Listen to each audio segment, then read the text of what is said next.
नमस्कार, मैं शंभू कुमार सिंह और आप देख रहे हैं नेशनल दस्तक। कोरोना ने दुनिया को रोक रखा है, सब कुछ ठहर गया है, लेकिन भारत में अगर कुछ नहीं ठहरा है तो वो है गरीबों पर अत्याचार, caste atrocity, SC ST OBC minority के खिलाफ अत्याचार, मीडिया में मुसलमानों के खिलाफ नफरत, जातीय हिंसा और लगातार भ्रष्टाचार। ये कुछ ऐसे मुद्दे हैं जो भारत में कोरोना वायरस के समय भी नहीं ठहर रहे हैं। सोचिए, सरकार ने लॉकडाउन कर दिया, न सोचा न समझा न विचार किया, और अब सरकार ने जब कोरोना की महामारी फिर से तेज हो रही है, दिल्ली में 5000 से ज़्यादा मरीज हो गए हैं, 11 दिन में मरीज दुगने हो रहे हैं, सबसे ज़्यादा मौतें होने लगी हैं, उस समय सरकार जो है वो शराब के लिए लॉकडाउन खोल देती है और इतनी लंबी लंबी लाइनें लगती हैं जिसकी आप कल्पना नहीं कर सकते। और ये सब होता है सरकार के आँख के नीचे। सुप्रीम कोर्ट में सरकारी वकील तुषार मेहता से जब जज ने पूछा कि क्या सचमुच भारत सरकार रेलवे में 85% छूट दे रही है, खर्चा वहन कर रही है, तो तुषार मेहता ने कहा कि मेरे पास इसका जवाब देने का अधिकार नहीं है, मुझे इसका मतलब उनको जानकारी नहीं। सोचिए कि किस तरह से मजदूरों के साथ व्यवहार हो रहा है। अब खबर आ रही कि कर्नाटक के मुख्यमंत्री, जहां बीजेपी की सरकार है, येदियुरप्पा CM है, उन्होंने तय किया है कि ट्रेनें रद्द कर दी गई है, मजदूर घर नहीं जा सकते हैं क्योंकि अर्थव्यवस्था चरमरा जाएगी। बिल्डरों के साथ, ठेकेदारों के साथ बैठक हो रही है। आप सोचिए, जिनके लाइन लगने पर जो पैदल चल रहे थे सड़कों पर, वही इस देश को अर्थव्यवस्था उनके कंधे पर टिकी है। आप सोचिए कि जो आपके घर बना रहे थे, आपकी सड़कें बना रहे थे, आपने उनका ख्याल नहीं रखा, आपने उनकी मदद नहीं की। आम लोगों ने मदद की है, सरकार ने नहीं किया। मैं आम लोगों को नहीं कह रहा हूँ, मैंने देखा है आम लोगों ने जाति से ऊपर उठकर, मजहब से ऊपर उठकर मदद की है। मदद नहीं किया है किसी ने तो उसने सरकार ने, जबकि आम लोग की जिम्मेदारी नहीं थी, ये सरकार की जिम्मेदारी थी। आम आदमी ने पानी पहुंचाया है, बिस्किट पहुंचाया है, जो भी हो सकता है। यहाँ तक कि इस देश की मीडिया ने खबर नहीं चलाया, आम आदमी ने उसके वीडियो बनाए, सोशल मीडिया पर लिखा, ट्वीट किया, तब जाके इन बेशर्मों को शर्म आई है। मदद किसने नहीं की? सरकार ने नहीं की। मदद किसने नहीं की? मीडिया ने नहीं की। उनके सवाल को नहीं उठाया।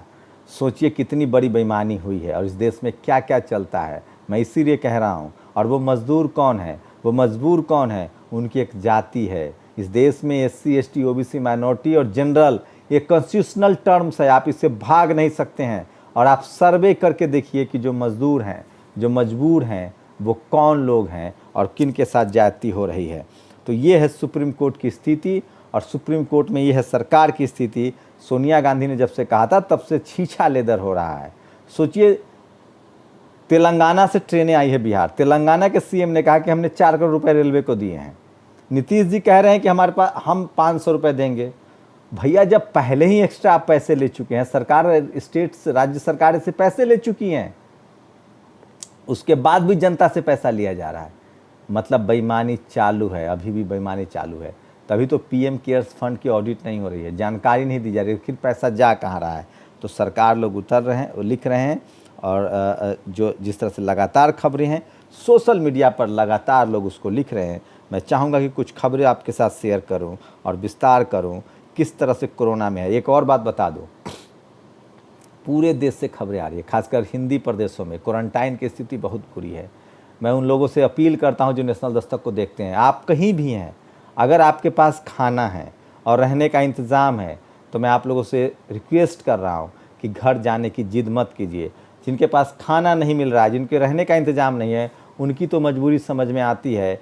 अगर आपके पास खाना है, जैसे मैं बिहार का रहने वाला हूँ, अभी मैं फ़िलहाल दिल्ली में रहता हूँ, मेरे पास बहुत सहूलियत नहीं है, लेकिन खाने का इंतज़ाम है, मुझे ऑफिस भी चलाना पड़ रहा है, तो मैं घर जाने की जिद नहीं कर सकता। मैं चाहता, मेरे भी मन में आता है कि मैं घर चला जाऊं। मुसीबत में अपने माँ बाप, उस मिट्टी को आप सब याद करते हैं जहाँ आप पैदा हुए हैं, सबको मन करता है। लेकिन मैं फिर कह रहा हूँ, इस वक्त में समझदारी से आपको फैसला करना पड़ेगा। अगर आपके पास सहूलियत है, अगर आपके पास खाना है, तो प्लीज़ आप इस तरह के दिमागी रूप से मजबूत हों और अभी फ़िलहाल जहाँ हैं वहीं रहें। हाँ, मैं जानता हूँ इस देश में जो करोड़ों कह रहा हूँ मैं, लगभग 60 करोड़ के आसपास जो दैनिक मजदूर हैं, जो दिहाड़ी काम करने वाले, उनके पास न घर है, न खाना है, न बैंक अकाउंट है, न पैसा है। उनकी मजबूरी मैं समझ सकता हूँ। उनको सरकार को घर भेजना चाहिए जहाँ उनके अपने हैं। लेकिन हो क्या रहा है, क्वारंटाइन के नाम पर अत्याचार हो रहा है। खासकर बिहार से बहुत ही डराने वाली खबरें आ रही हैं। मध्य प्रदेश से डरावने वाली खबरें आ रही हैं। मध्य प्रदेश में तो एक क्वारंटाइन करने पर 5,000 का सरकार बिल बना रही है, लेकिन बदले में कुछ नहीं मिल रहा है। वो तमाम खबरें जल्दी जल्दी से जो मैंने दिन भर आपके लिए छांटे हैं, मैं चाहता हूँ उसका विश्लेषण करते हुए जल्दी से बताऊँ, और फिलहाल आपको इसी तरह से काम चलाना पड़ेगा। आईएएस रानी नागर का अपनी नौकरी से इस्तीफा है। स्ट्रीम मीडिया में कोई खबर नहीं, क्या कोई जातिवाद SC ST OBC की खबरों को दिखाता तो कुछ नहीं है। सोचिए एक आईएएस गुर्जर समाज की बेटी को इस्तीफा देना पड़ा है। पेट्रोल 10 रुपये, डीजल 13 रुपये महंगा हो गया, जबकि दुनिया भर में पेट्रोल की कीमत अंधे में गिर चुकी है। सोचिए 10 रुपये पेट्रोल और 13 रुपये डीजल महंगा किया जा रहा है। सोचिए किस तरह की चीज़ें हो रही इस देश में। और एक ट्वीट है, पढ़िए इसको। हज और गंगा स्नान तो गरीबों का नज़रिया है, वरना अमीरों के पाप तो हाई कोर्ट और सुप्रीम कोर्ट धोता है। साहू जी महाराज कल बुद्ध पूर्णिमा है, उसकी अग्रिम बधाई। और आज मैं आप लोग को बता दूं कि आज छत्रपति साहू जी महाराज का 7 मई को बुद्ध पूर्णिमा होता है। बुद्ध प्रकट हुए थे, बुद्ध अवतरित हुए थे, बुद्ध का जन्म हुआ था। और आज जो है वो साहू जी महाराज, आरक्षण के जनक, बहुजनों के सचेत, सबसे ताकतवर राजा साहू जी महाराज की आज परिनिर्वाण है, तो उनको श्रद्धांजलि तो वो है। और मैं आपको बता रहा हूँ कि देखिए अब कास्ट एट्रोसिटी कैसे नहीं रुक रही। जौनपुर में यूपी के महाराज, चंद्रशेखर आज़ाद रावत ने ट्वीट किया, यूपी के महाराजगंज जौनपुर में दलित प्रभारी प्रधानाध्यापक राम सबद पर शिक्षा अधिकारी बसंत शुक्ला ने जाति सूचक गाली देते हुए हमला किया। 10 दिन हो गई, FIR तक नहीं। सोचिए ये स्थिति है, पुलिस कर्मचारी के साथ ये स्थिति हो रही है बहुजन समाज की। सोचिए कि लोग ट्वीट कर रहे हैं, शराबी थे तो इसलिए जाने दिया, जमातिया नमाजी होते तो मीडिया गद्दार घोषित कर चुका था। तो सबसे ज़्यादा इस समय मीडिया जो है वो गद्दार है। और आगामी सोचिए तमिलनाडु में बिहार सरकार के खिलाफ नारेबाजी हो रहे हैं।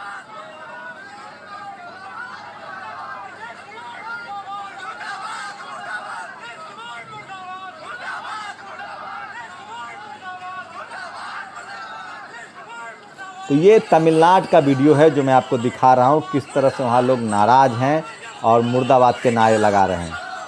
तो और भी कुछ खबरें हैं, जो महत्वपूर्ण खबरें हैं वो मैं दिखा रहा हूँ।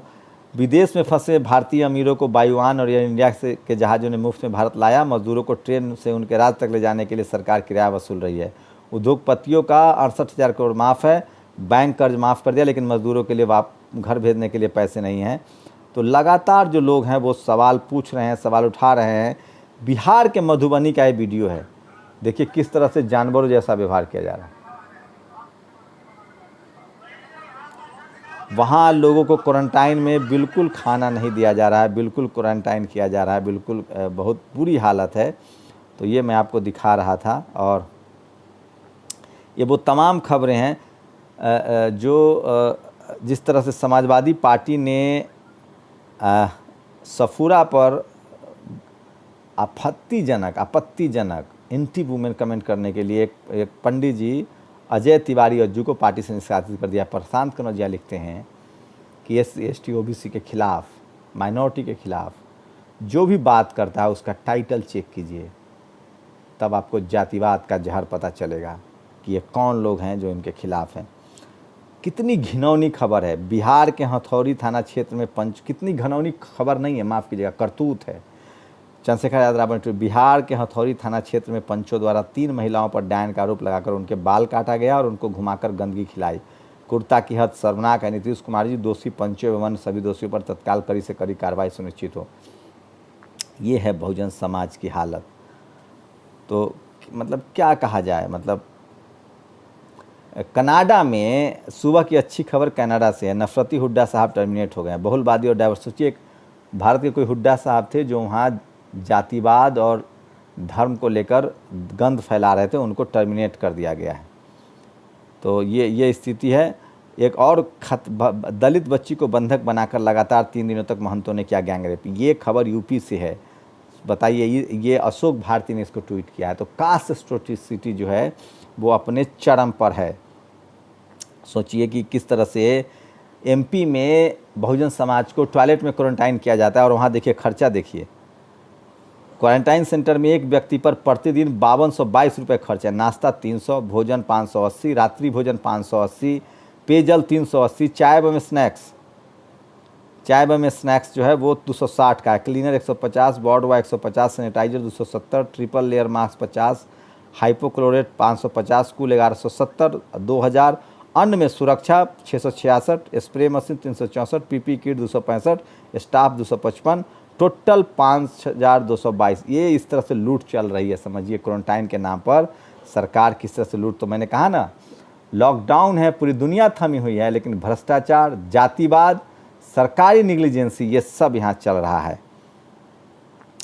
सोचिए हमारे जो उपराष्ट्रपति हैं वेंकैया नायडू साहब, वो विदेश जाते हैं तो क्या कहते हैं, बुद्ध के मार्ग ही बदलेगा दुनिया की तस्वीर, बुद्ध का मार्ग ही बदलेगा दुनिया की तस्वीर। भारत में ये लोग क्या बोलते हैं, सोच समझिए। कल बुद्ध पूर्णिमा है 7 मई को, आप सबको अग्रिम बधाई। और लगातार लोग लिख रहे हैं, और सबसे खतरनाक खबर आई है, योगी आदित्यनाथ पर साफ साफ सवाल उठ रहे हैं। सेना में जिस तरह से लगातार हमारे जवान शहीद हो रहे हैं, उसमें भी जातिवाद किया जा रहा है। अब्दुल हफीज गांधी ने लिखा है, जो प्रोफेसर हैं, कि जी सैनिक या शहीद का कोई धर्म जाति नहीं होता, वह देश के लिए लड़ते और शहीद होते हैं। आपने शहीद कर्नल आशुतोष शर्मा के परिवार को 50 लाख आर्थिक सहयोग दिया और एक नौकरी जो सराहनीय है, परंतु शहीद अश्विनी यादव जी के परिवार हेतु आर्थिक सहयोग की घोषणा नहीं की। सवाल है ऐसा क्यों? सोचिए, योगी आदित्यनाथ जी, दो सैनिक हमारे देश के नाम शहीद हुए हैं, देश के लिए शहीद हुए हैं, उन सबको सलाम है, जज्बे को सलाम है, उस परिवार के प्रति देश खड़ा होना चाहिए। लेकिन शर्मा जी के साथ कंपनसेशन है और यादव जी के साथ सिर्फ सहानुभूति है। क्या कहेंगे इसको, बताइए, आप ही लोग बताइए, मैं क्या कहूँ, आप बताइए। मध्य प्रदेश के टीकमगढ़ में जाति विशेष के लोगों ने, जिसको आप लोग ऊंची जाति कहते हैं, मैं नहीं मानता किसी को ऊंची और नीची, जातीय हिंसा हुई है, कास्ट एट्रोसिटी कहते हैं। जाति के लोगों ने कुशवाहा जाति के ऊपर बुरी तरह से हमला किया, जिसमें एक ही परिवार के 12 लोग घायल हुए हैं। ये वीडियो है मेरे पास। तो ये वो तमाम खबरें जो मैं आप तक पहुंचा पा रहा हूं, और ये तमाम ऑथेंटिक खबरें हैं जो मैं आपको बता रहा हूं। अमीश देवगन का शर्मनाक बयान है। ये मीडिया वाले कितने बेईमान हैं, भ्रष्टाचारी हैं। ये जिस तरह से मुंबई की खबर को तबलीगी जमात कह रहे थे, ये माफ़ी मांगने में भी माफ़ी भी नहीं मांग रहा है।